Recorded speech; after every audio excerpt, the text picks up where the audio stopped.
ले जी, कौम को बहुत बहुत मुबारक हो। कल डॉलर 8 रुपए नीचे आ गया है, लेकिन कैसे आया किसी को मालूम है?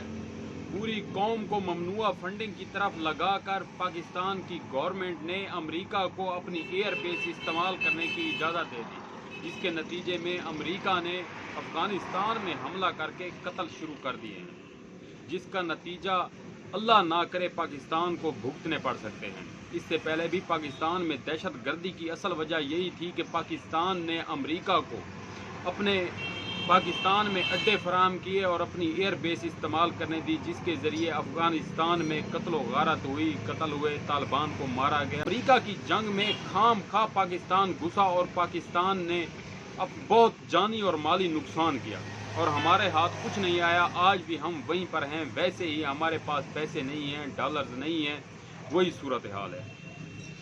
अब मुबारक हो आपको, आप सब लोग यही चाहते थे कि पाकिस्तान में डॉलर्स आएँ, ये लोग अपनी तिजोरियां भरें, जहाज़ भर कर बाहर ले जाएं, इंडिया में भेजें, दुबई भेजें, वही सब कुछ फिर से शुरू हो गया है। इमरान खान के दौर में कोई एक ड्रोन हमला नहीं हुआ, कोई एक भी नहीं, क्योंकि इमरान खान पहले दिन से, जिस दिन जनरल मुशर्रफ ने एयर बेसिस दी थी और फौजी अड्डे दिए थे, तब से आज तक इमरान खान इस चीज़ के खिलाफ है। और इमरान खान ने वाज़े तौर पर एक न्यूज़ चैनल को इंटरव्यू देते हुए एब्सोल्युटली नॉट कहा था।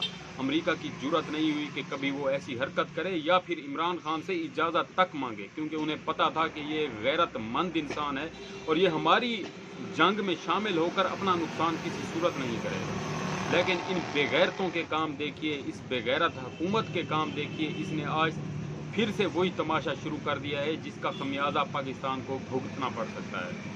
खुदारा इनको पहचानिए, इन बेगैरतों को, इन मुल्क दुश्मनों को पहचानिए और इनके पीछे से हट जाइए। इस गुनाह में खुद को शामिल ना कीजिए, चाहे किसी का साथ ना दें, लेकिन कभी भी इन बेगैरतों का, इन मुल्क दुश्मनों का, इन इस्लाम दुश्मन लोगों का साथ ना दें। अल्लाह।